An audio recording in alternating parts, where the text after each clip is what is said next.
The hotel suite smelled like bleach and money.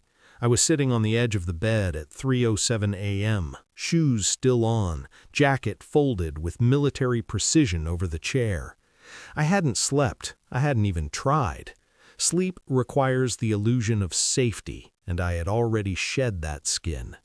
My phone vibrated once, then again, then it stopped, like a heart deciding whether it wanted to keep going. When I finally picked it up, the screen was a crime scene. 47 missed calls, all from her. One text sent 2 minutes ago. Please come back. He saw your picture, Googled your name, and left. Who are you? I stared at the message, waiting for something to move inside me. Rage, satisfaction, pain. Nothing did. Outside, the city breathed through tinted glass, sirens somewhere far enough to be someone else's emergency. Earlier that night, she'd stood in the doorway of our house, arms crossed, voice casual, almost bored. "You're sleeping in your car tonight," she said. Then, like an afterthought, "My real boyfriend is coming over." She wasn't kidding. Neither was I when I booked the suite across town instead of the parking lot she thought I deserved. I placed the phone face down on the nightstand. For the first time in months, the silence felt honest. Betrayal doesn't arrive loudly, it seeps. It's in the way someone stops arguing with you, stops asking questions, stops caring whether you're late. She'd been distant for a year, not cold, strategic, affection deployed on a schedule, intimacy reduced to maintenance. I told myself it was stress, work, life. I wanted to believe that love only decays for understandable reasons. But there were signs, always signs.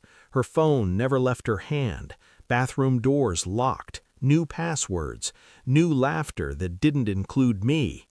Once I asked who she was texting. She didn't hesitate. Friends. Too fast, too clean. That night, the night she told me to leave, there was no drama, no shouting, no guilt, just efficiency, like she'd rehearsed it. "I need space," she said. Space, apparently, meant my absence and his arrival. I packed one bag. She watched without blinking. No apology, no explanation.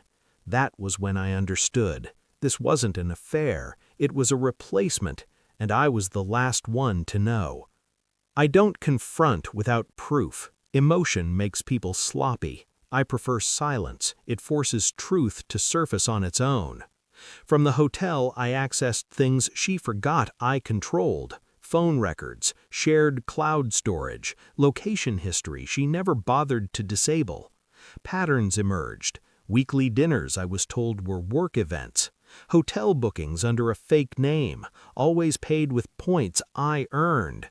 Photos she never sent me. Smiles she no longer practiced at home.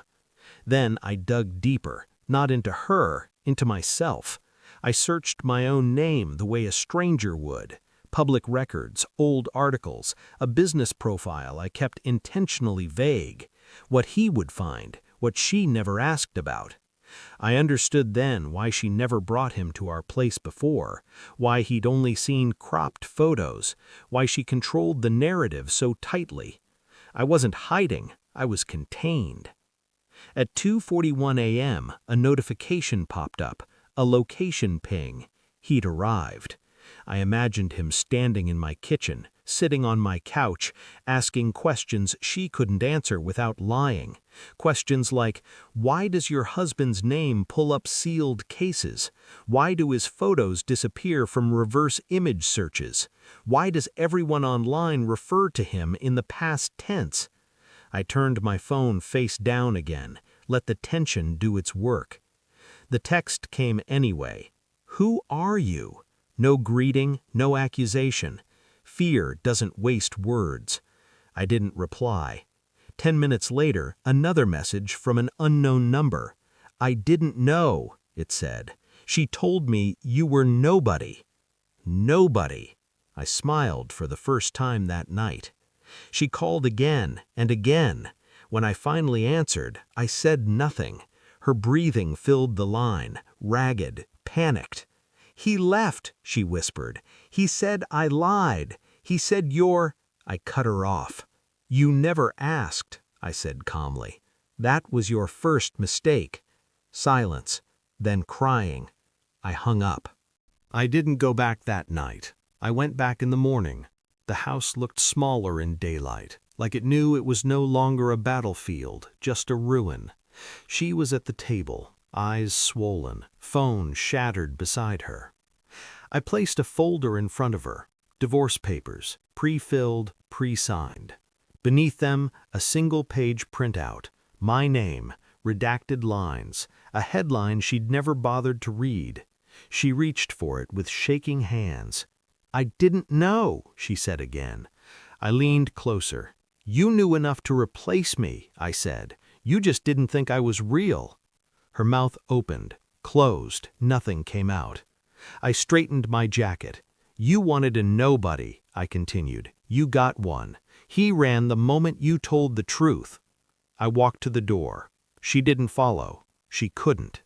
Back in the car, I deleted the missed calls, all 47. I didn't block her number. That would imply unfinished business. Some lessons need an open line. The city moved on around me, indifferent, efficient. I respected that. Betrayal didn't break me. It clarified me.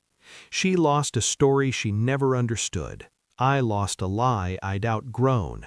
As I drove away, my